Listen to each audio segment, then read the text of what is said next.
Hi everybody, it's Joanne with the Work in Progress, and I wanted to take you along while I transform this frame that I found at a thrift store into a tray that I'm going to use on my stove to display just some pieces that I want to show. So I'm going to go ahead and pull the camera down and we'll go ahead and get started. I was really excited to get this tray started, so I wanted to do it more sooner than later. So I'm going to flip it over and remove the backing, which is just screwed in here. Picked this up, I believe it was for $4. It was originally at a Goodwill, I think, for $3. Somebody must have purchased it and then decided that they didn't want it, so I'm glad I was able to get it. I loved the shape and the detailing on it. So what I'm going to be using for this project is my screwdriver, as you can see, and some white chalk paint, and my glue gun, some rope, scissors, and a ruler. I originally wanted to put on metal handles and may end up doing that when I do find some that I like, but I was just kind of impatient to get this started and in use that I'm going to make rope handles initially for it, and I'll show you how I'm going to do that. So there we go. Take that back off. Like you can see, what they did was they put a piece of fabric in here, and oh, it's on cork. It's on a piece, they hot glued it onto some cork. Oh, there we go. That was kind of cool. Now, the trick is going to be to get this cork off of here. Let me get a kind of a spatula thing, which luckily I had right behind me, because they glued this down to this backing. And the main reason I want to get it off is because I want to flip it over when I put this all back together. Oh my goodness, I'm telling you, this is, yeah, it's not coming off without a fight.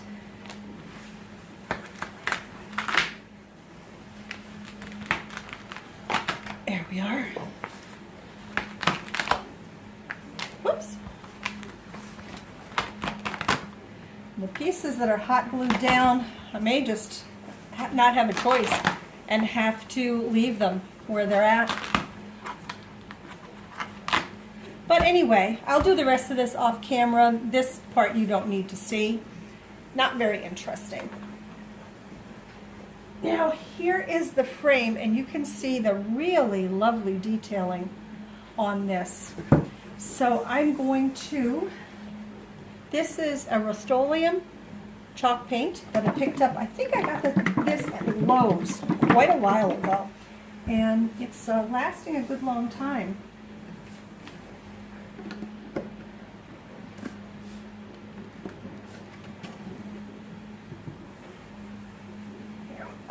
The paintbrush I'm using, I don't recall where I got the paintbrush, but it was in a set of several. I'm going to use what's on the lid here first. And I'm pretty sure I'm going to end up having to give this 2 coats. So I'm just going to go ahead and paint this here. I'm going to make sure I get into all the little nooks and crannies, because I'm going to use a technique that is going to distress the piece, but instead of using sandpaper, it's what's called wet distressing, and it's using a damp cloth to remove some of the paint. And I did it on one piece not too long ago that I didn't share with you, and I really liked the effect. It had, rather than kind of a chippy effect on it, it looked more weathered to me. So that's what I'm going to be doing on this piece, and I'll show you how to do that. So right now, guys, I'm going to go ahead and pause this video. I'm going to finish putting the first coat of paint on here. As soon as I'm done, I'll be back. Okay, welcome back, folks. While I was waiting for the paint to dry on this and getting this part of the video set up, my tripod broke. So I've got you folks juried up here with a selfie stick and a couple of gallons of paint, trying to hold the camera steady and hoping that it does not fall. Let me catch you up on what I've been doing. I actually ended up putting 3 coats of paint on this picture frame, and in preparation for making the handles for my tray, I went ahead and cut a couple of pieces of rope that I had on hand, which started out this just plain old rope color.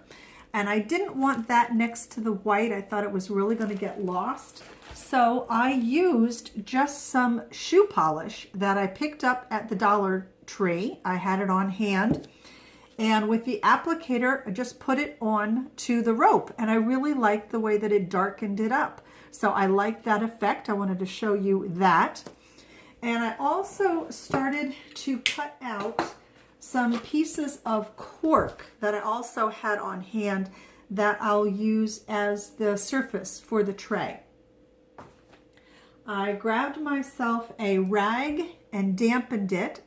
What I did tell you is that I'm going to show you how to do a wet distressed look. I really like this. Like I said, it has a more weathered feel to me than rustic. But you just take, no, buddy, stay back there. You just take a damp cloth and rub it over your surface and see how it's starting to take some of the paint.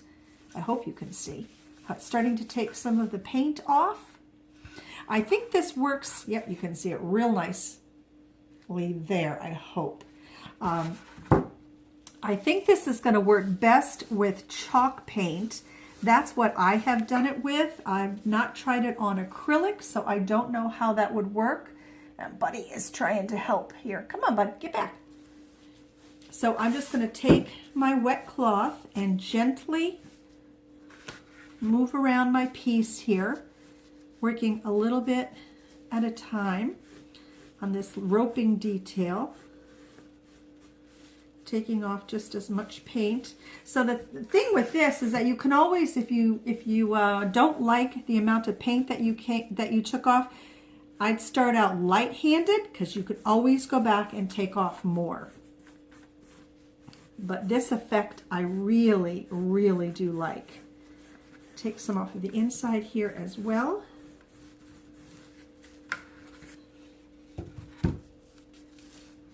And also, while I was waiting for this paint to dry, just so you don't have to sit here and watch me just remove paint, I gave our Buddy a bath. And he was pretty good for it. He didn't love it, I would say, but I can't imagine there's any cat out there that actually does love a bath. But he tolerated it. He did not cry or try and scratch me. He was very much the gentleman. So as you can see it's taken off a bit of the paint here, which is really the look that I am going for. So I'm going to go ahead and finish this off, taking the paint off, and I will go ahead. There we go. Oh, I wish you could see him. He's right inside of the picture frame. I'm going to go ahead and finish taking some paint off of this and put the back on it, and then I'll be back to you folks to put down the cork and to put the handles on. Okay, be right back. Hey guys, I thought I would jump back on here and show you how I'm going to at least attempt to put the handles on this tray. Because once I get the back on, the handles need to go on before the back does. So what I did here is I measured equal distance on these little edges here and made 2 marks here on this side, and I did the same on the other side. And then what I am doing, I'm hoping you're going to be able to see this, is I have this set of woodworking tools that I've had for a while, and I'm just going to kind of bore down, and it could be a lot quicker if I were to get out a drill and do this with a drill. But I'm just going to go ahead and use these tools that I have. So what I'm doing is just creating 2 holes that I will hopefully then be able to thread the rope through to make my handles. And it's working. Let's see. Okay, I don't feel I'm not getting through yet, but it can't be that much further.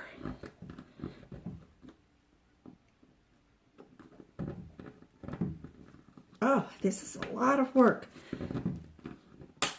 Oh, maybe we're making some progress here. We are. Yep, it's finally starting to punch through the back here. There we go. Got it. Now what I did to make this a little bit easier is I taped, as you can see, the end of the rope there, and I've already made a knot on one end. Let me flip this over. And I hope my hole, I don't think my hole is going to be big enough actually for that rope. So let me make it bore through and make it a little bit bigger. Oh, I just nicked, oh I didn't, I thought I nicked my paint.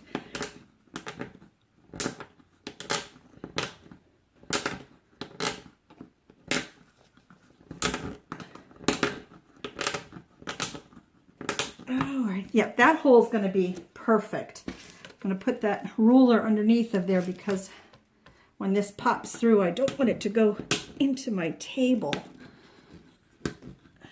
Oh, there we go. And let's get this other side as well. There we go. Oh, that's a nice, that made a really nice hole there. I think it's going to fit through pretty well. So hopefully this is then going to fit in through here with a little bit of coaxing. Come on now. So what I'm going to do is go ahead and poke this through here, and it will come up there. I'll poke it through this hole there, and that's how I will make my handles. This is going to take a little bit of doing on my part, and the program that I'm using to record this, I don't know how to speed things up on it. So rather than, taking the time to do this, I'm going to do it off camera. Then I will definitely bring you back, I'm sorry, and we'll put the backing will be on it, and we'll put the cork on. Be right back again. Okay, everybody, I am back for the last part of this makeover here. And as you can see, I have put the backing back on here. And inside of this little groove here, where the rope sits for the handles, I applied plenty of hot glue just to give it some support in the back so that it doesn't come unraveled. And then I also put some dollops of hot glue here and pressed down on both sides here of the rope so that it just gives it a little more interesting detail, I think. And I went ahead and cut out the cork pieces here so you didn't have to get bored watching that as well. Now, right now, what I am going to do is pull the pieces up, just give them a little bit of hot glue so they don't move around on us. And then I will show you the final of what the piece looks like. I will insert a picture that will show you how I style it. And I hope that you found this video to be useful and maybe even inspiring to try and make a tray of your own out of a picture frame. Let's see here. Need another glue stick. You know what I couldn't believe? I was at Habitat yesterday and they had outside for free just gobs and gobs of glue sticks. And now I'm really sorry that I didn't pick them up because I was thinking I needed the skinnier ones, and it turns out that this glue gun that I'm using right now uses the fatter glue sticks. So maybe I'll get lucky and next time I'm up there they'll have some left. I had to stick this down in here. Oh, I think that might be. Yep, I had that. Nope, I didn't. I had it right the first time. It's just a nice tight fit here. And I know that there's some seam here that you can see a little bit on the cork, but that's okay. That's why I did this centerpiece here, and then evened these two pieces out here. And once everything gets styled on it, you're not even going to be able to, I hope, you're not even going to be able to see those pieces. So here we go, putting down this very last piece of cork here.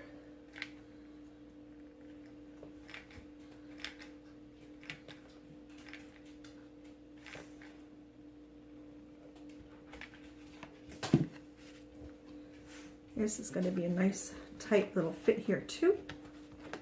I really like using cork. I've done this, this is the second time I've used cork as a surface for a tray, and I do like it. It's not, you know, things don't tend to be slippery or anything on it. So there we are. It's all finished. And like I said, at the very end of this video, I will insert a picture of the styled tray. Let me know how you think it turned out. I'm quite happy with it. Took me a lot longer than I expected it to, but I had some glitches which I had to work around. And that is it for now, everybody. I hope you have a fabulous rest of your day. And as always, take very, very good care of yourselves. Until next time.